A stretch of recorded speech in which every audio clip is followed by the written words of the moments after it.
They are here, the Samsung Galaxy S7 and S7 Edge. In this video, I'd like to show you a little bit more details, for example, on the new features like here that always on display, or for example, I have the battery runtime tests for you, and way more, of course. But let me first introduce you the let's say, original video from the Mobile World Congress with all the specifications. You will find that up here. There will find the specs and the differences between those. So at that point, I will shoot out the S7, not because it's the worst. It's a great and small and more compact, of course, than the S7 Edge. But on the other hand, I really love this times, not on the S6 Edge, but now on the S7 Edge. Really the haptics, it's really, yeah, like good to have in your palm, you know what I mean? So I would prefer the S7 Edge, but on the other hand, this one is, at least here in Germany, Europe, $100 cheaper. So in that case, it's totally enough. The technical things are exactly the same. But for this one, now let's stay, like I told you, with the S7 Edge with some new features. Let's start with that always on display.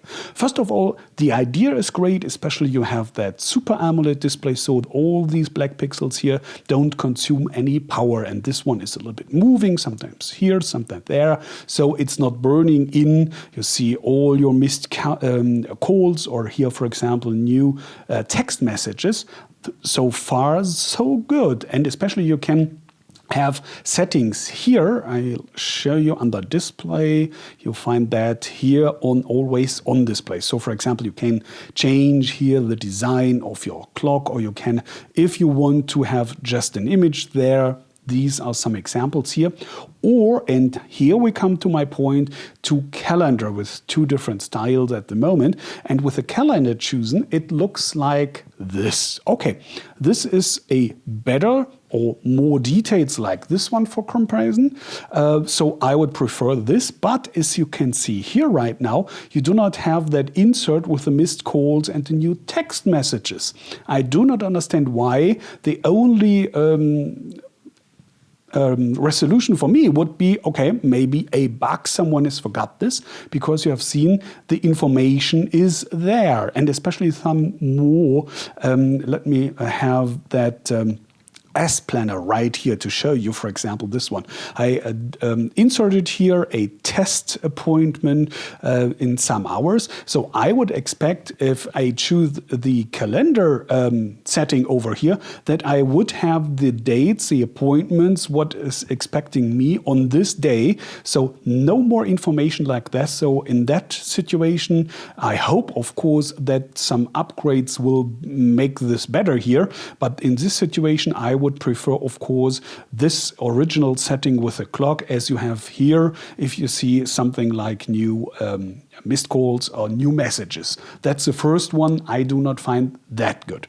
On the other hand, something good is this little thing here is inserted in your box. It's called the USB connector. It's just simple because you just have to plug in your USB cable. And by the way, it's not USB 3.0 or 3.1, so it's just 2.0. You do not have that high-speed data transmission. You do not have any Type-C connector here. You know, Type-C is especially, it's quicker, and especially you can turn around your connector here. So it's the old one. I do not know why. For a flagship phone, I would have expected more. And on the other side of that USB connection, I have here, for example, that's the Note 4, but you can choose every Android phone with Android 4.0 or iOS 5.0. And you see what happens, or let me show you again in case you haven't seen, it was a little bit quick. So here you plug in this one, and he starts that a smart switch. In some cases, you have a window here. You have to select smart switch, and then you can transfer your old data like messages and some of the settings, especially if you have a Samsung phone on the other side here. So this coming out of the box, good idea. All right, this is the first one. A second one is I wanted to show you that or tell you that I've started the benchmarking. As you can see, some of these I'm using. I'm not through finally, but I can tell you at the moment, this one here, that's the version with the Exynos 8890. In some countries we have the Qualcomm Snapdragon 820. I do not have this, unfortunately, but at the moment this one here, the first results of the benchmarks are top. So really, really powerful. In a few days you'll see the full review, of course, on my website, mobiwatch.net, for example. Yeah, and then we're coming to the features like this one here, the game launcher. You can start that in case you want to.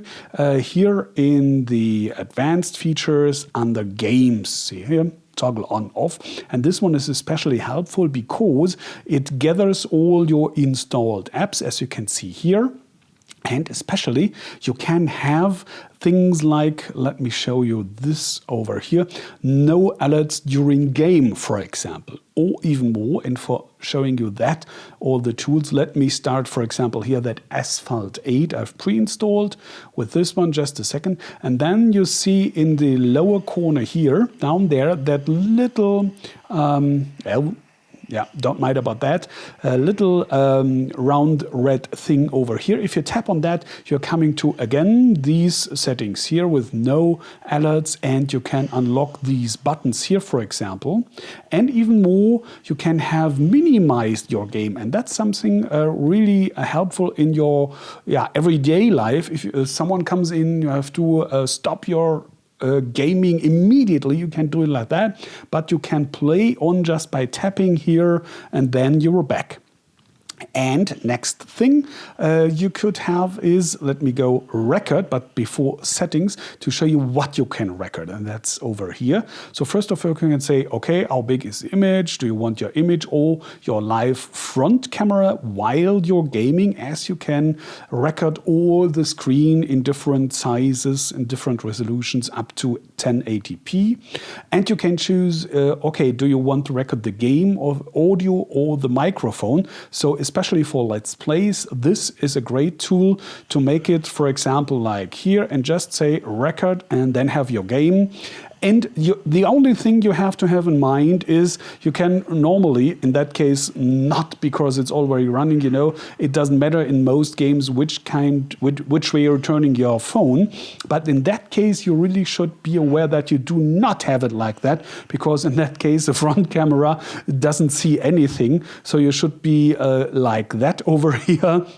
And then the front camera sees you while you're talking, while you're playing. And if you want to stop the record, just press here. That should be normally your photo or whatever, or in that case, the front camera image. So let me stop the playing here. So let's see what we've recorded here. Let's see if this is in the gallery, Asphalt 8. Here we are. Just for that example here, you have a video you can share, you can send, it's just a regular video, and especially you can have seen the different sizes of the I can't stop this one here, sure. Stop here, yes, please. So you have different sizes, and especially you have different data rates starting from 1 up to 6 megabyte. You can choose, or like in that case, the automatical mode, depending on what's happening on the screen. Yeah, and last of all, we're coming to the battery. Fixed built-in, unfortunately, like always on the latest Samsung top phones at least. So let me get that S7 here, because this is 3000 milliamps, 3600 milliamps. In runtime tests, the S7 made it up to 696 minutes. That's 45% above the average.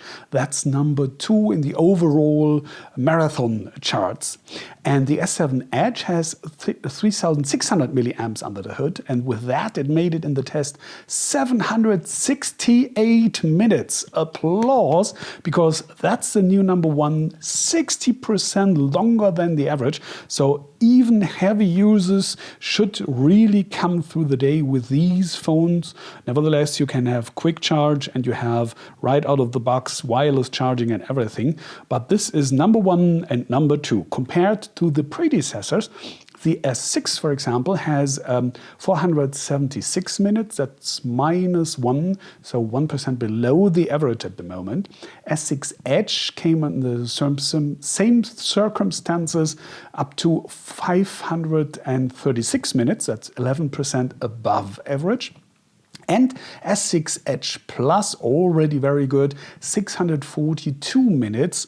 That's 34% above the average. So if you have to decide, do I change? It depends on what kind of phone you have now. If you're coming from the S6, for example, this will be getting way more through the day. If you already have a S6 Edge Plus, the difference is there, especially compared to the S7 Edge, but on the other hand, it's not so big. So you have to decide by yourself at the moment. I have way more information for you in the final reviews, but at the moment, there's an embargo of that ending on March 8th. Around about 3 p.m. So German time, so GTM +1. So that's when the releases start, and my final review will find on mobiwatch.net as a text. That's enough at the moment for that quick preview of the new features and the test results from the Galaxy S7 and S7 Edge. Thanks for watching, take care, and bye.